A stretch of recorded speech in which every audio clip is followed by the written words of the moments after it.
तो hello students, तो हम आप लोग का टॉपिक जो इकोनॉमिक्स का चैप्टर 1 क्लास 10 का जो पढ़ रहे थे आय, ये देखिए, और प्रति व्यक्ति आय भी जाने थे। हम क्या जाने थे, ध्यान से समझ लीजिए। हम तो ठीक है आय के बारे में भी जाने थे। किसके बारे में जाने थे? आय के बारे में। और किसके बारे में जानते थे? प्रति व्यक्ति आय, राष्ट्रीय क्या है आय और अन्य लक्ष्य। क्या हमारा कुछ और भी लक्ष्य होता है? क्या देश के लिए कोई और भी लक्ष्य होता है? सिर्फ आय कमाइए बस हो गए, यही लक्ष्य है देश का? नहीं। तो बातों को ध्यान से समझेंगे, हमारे पास क्या होता है। ठीक है, तो आय के लिए लक्ष्य भी है। जैसे बताए थे कल, एक आय विकास। क्या बताए थे? आय विकास कहने का मतलब, एक बताए थे आर्थिक विकास, और एक बताए थे क्या? आर्थिक वृद्धि बताए थे। क्या बताए थे? आर्थिक वृद्धि बताए थे। तो ये भी होता है कि देश हमारा इतना मान लीजिए ठीक है, सब कुछ कर रहा है, आय प्राप्त कर रहा है, तो क्यों नहीं आर्थिक वृद्धि की ओर बढ़ रहा है? आखिर बढ़ना तो चाहिए इसको। तो ये ध्यान से देख ले कि आखिर क्यों नहीं बढ़ता है सर। इसका भी कारण है, ध्यान से देख लेंगे कारण क्या है।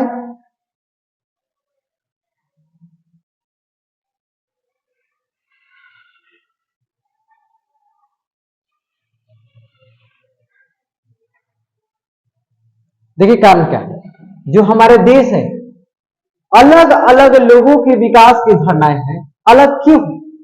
हमारा जो देश है, लोग अलग अलग तो है ही है, लेकिन उनका विचारधारा भी क्या है? अलग है, क्योंकि लोग भिन्न होते ही हैं।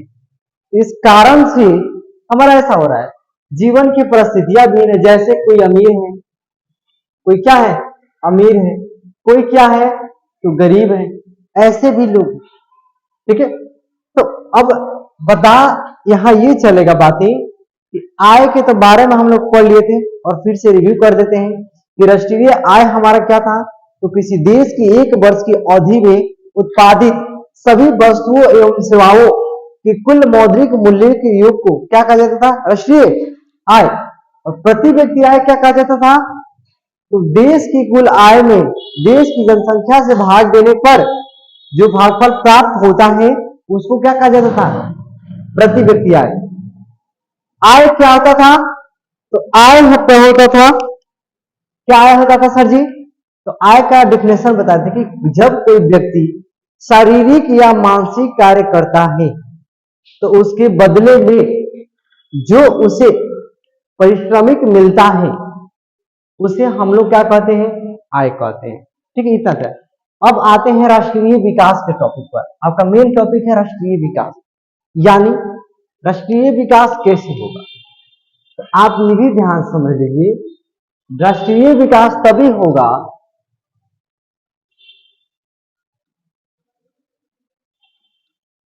राष्ट्रीय विकास तभी होगा जब देश की राष्ट्रीय आय बढ़ेगा। क्या होगा सर? जब देश की राष्ट्रीय आय बढ़ेगा। राष्ट्रीय आय कैसे बढ़ेगा? जब तक कि हमारा जीडीपी नहीं बढ़ता तब तक कहां से बढ़ेगा? जीडीपी का फुल फॉर्म भी याद रखेंगे बाबू, क्या होता है? तो ग्रोस डोमेस्टिक प्रोडक्ट, या इसको हिंदी में बात करें तो सकल घरेलू उत्पाद। हिंदी में बात करें तो इसका हिंदी हो जाता है सकल घरेलू उत्पाद। यानी बेहतर फिर से लाइन समझ ले कि राष्ट्रीय विकास कब होगा? जब किसी देश की राष्ट्रीय आय में वृद्धि हो तभी राष्ट्रीय विकास संभव है। ठीक है, एक और बात गौर फरमाएंगे यहां।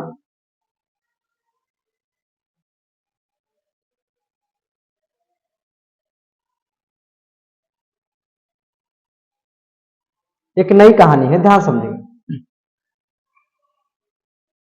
एक जहाज ने 500 टन तरल जहरीले अवशेष एक शहर के खुले कोड़े घर और आसपास के समुद्र में डाल दिए। यह अफ्रीका देश की आइवरी कोस्ट में अबीदजान शहर में हुआ। इन खतरनाक जहरीले अवशेषों से निकलने वाले धुएं से लोगों ने जी मिलाना, चमड़ी पर ददोरे पड़ना, बेहोशी होना, दस्त लगना इत्यादि की शिकायतें हुई। महीने के बाद 7 लोग मारे गए, 20 अस्पताल में भर्ती हुए और विषाक्तता के कारण 26,000 लोगों का इलाज किया गया। पेट्रोल और धातुएं संबंधित एक बहुराष्ट्रीय कंपनी आइवरी की एक स्थानीय कंपनी को अपने जहाज से जहरीले पदार्थ फेंकने का ठेका दिया था। क्या कि जहरीले जो पदार्थ है उसको क्या हुआ था कि फेंकने के लिए दूसरी कंपनी के लिए ठेका दिया है कि क्योंकि दोषी वो ना हो। और उसे देख लीजिए कि जहरीले पदार्थ सिर्फ पानी में फेंकने से कितना नुकसान हुआ। 7 लोग मारे गए, 20 अस्पताल में उसी भर्ती होकर 26,000। ठीक, तो आपके पास ये दिमाग होना चाहिए कि विकास की धारणा क्या हम करें कि विकास जो राष्ट्रीय विकास हो जाए। तो विभिन्न देशों या राज्य के बारे में बात करें। सबसे पहले हम अपने देश की बात करेंगे। क्या देश की बात करेंगे, ध्यान समझ लें, ठीक है, ध्यान समझिए। आते हैं भारत पर सबसे पहली बात, तब आएंगे अमेरिका,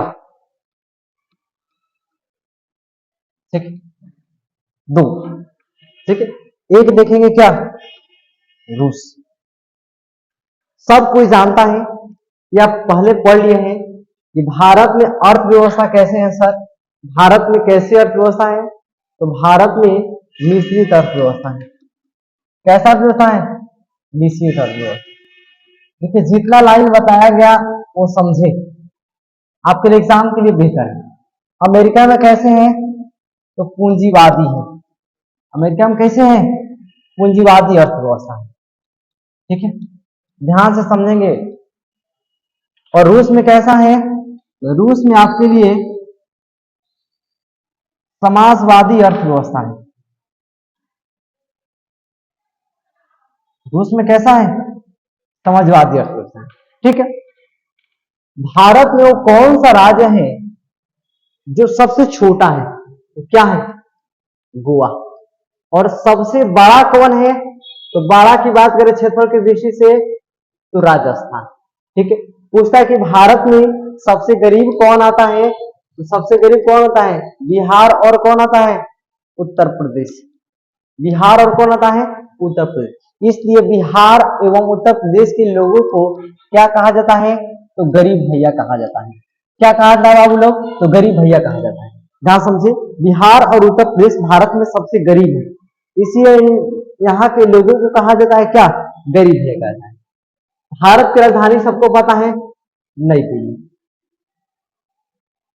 अमेरिका का सबको पता है? Washington DC. Washington DC.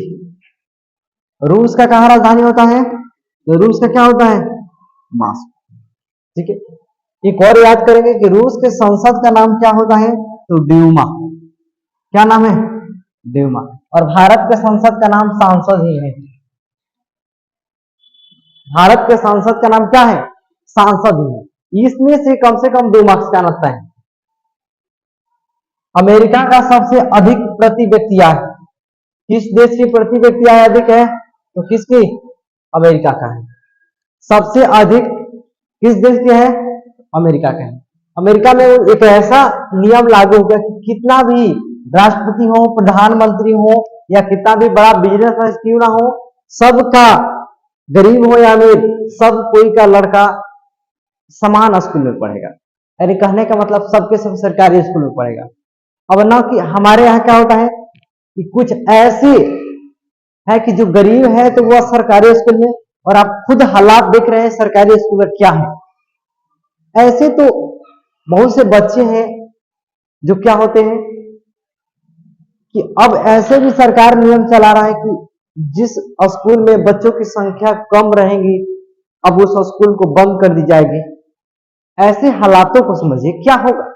अब सरकार नियम चलाए कि जिस स्कूल में बच्चे की संख्या कम होगी उस स्कूल को बंद कर दिया जा रहा है। ऐसे उत्तर प्रदेश में 5,000 स्कूलें बंद हो गए। इस मतलब कि ये बच्चों को क्या, जो बच्चे पढ़ रहे हैं वो अब दूर दूर जाना पड़ेगा। खैर बच्चों को तो छोड़िए, जो लड़कियां हैं उनको पढ़ने में कितना दिक्कत हो। अरे अब पहले तो पढ़ाई से लोग दूर थे, लेकिन अब लोगों से पढ़ाई ही दूर चला जा रहा है। अब स्कूल बंद हो जा रहा है तो कई कई किलोमीटर चलकर बच्चों को पढ़ना जाना लगा। अब बच्चों को दूर दूर पढ़ने जाने से इसमें भी लोगों को कठिनाई है। ठीक है, खैर बात छोड़िए, वो सरकार की बात है। यहां कुछ दिक्कत हो तो कहेंगे।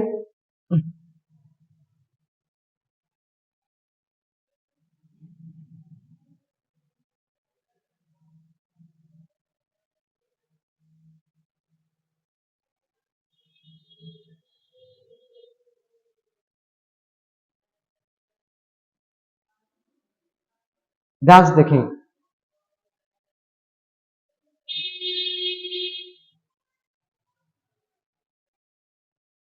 ये करे गरीब विहीन तथा अमीर विहीन व्यक्तियों का देश, ये गरीब तथा अमीर का देश।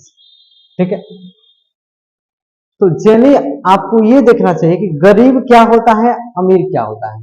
इसके लिए एक लाइन यहां देखेंगे। ठीक है, और एक लाइन वहां देखने से पहले आय के बारे में बात कर लेंगे। क्या आय की बात करेंगे कि जो हरियाणा का 2021 से 22 तो नया रिपोर्ट आया, 21 से 22 में, तो ध्यान से देखिए, नया वाला अब एग्जाम में आएगा 21 से 22 वाला रिपोर्ट कि हरियाणा का प्रति व्यक्ति कितना है, तो 2,64,729।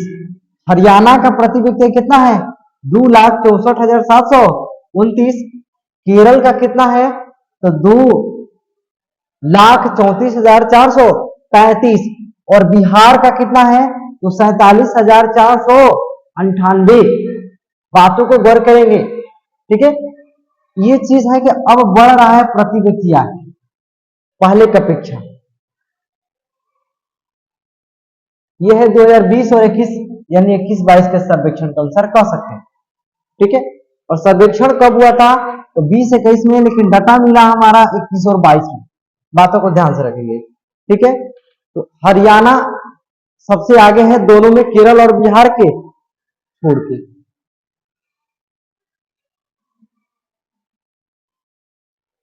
यहां बात है आपका कि शिशु मृत्यु दर, बिहार में, हरियाणा में शिशु मृत्यु दर क्या है, अधिक है।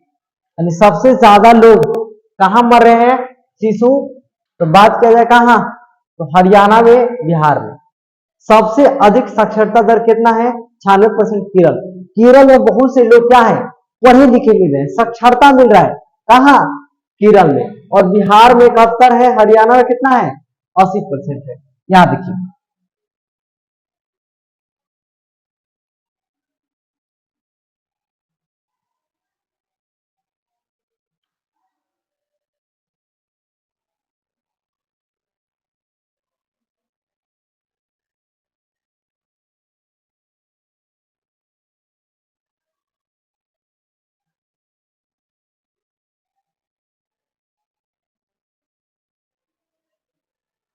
देखेंगे एक बात आता है, ध्यान समझेंगे कि कुछ देश है, जैसे श्रीलंका दिया है, भारत दिया है, म्यांमार दिया है, पाकिस्तान दिया है, नेपाल दिया है, और क्या, बांग्लादेश। सबसे पहले नहीं पता है तो आप इसका राजधानी पता करें कि श्रीलंका का राजधानी कहाँ है सर, ये श्री जयवर्धने कोटे।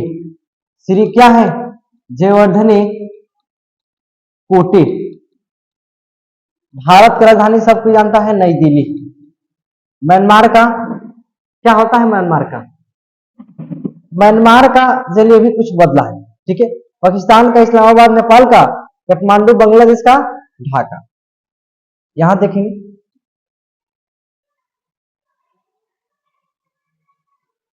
कि किस देश की प्रति व्यक्ति आय 2017 के अनुसार, यानी सकल राष्ट्रीय आय, तो श्रीलंका का कितना है, 11,899। भारत का 6,900। आपका एग्जाम यही पूछेगा क्या, कि भारत का 2017 के संकाय के अनुसार क्रय शक्ति क्षमता क्या है, तो 6,991। बाकी ये सब नहीं करना है आपको। ठीक है, क्यों नहीं करना है, क्योंकि आगे देखेंगे लगभग 193 देश में से जो एचडीआई है, मानव विकास बैंक, एचडीआई का फुल फॉर्म याद रखेंगे, एचडीआई। एचडीआई का क्या होता है, human development index, human development index, बात ध्यान रखिए। जन्म के समय संभावित वायु, जैसा कि नाम से स्पष्ट है कि व्यक्ति के जन्म के समय औसत आयु का भावना दर्शाती है। ठीक है, उससे कोई नहीं। और अमेरिका में जो है डॉलर से क्या नापी जाती है? मुद्राओं को। किसने? डॉलर से।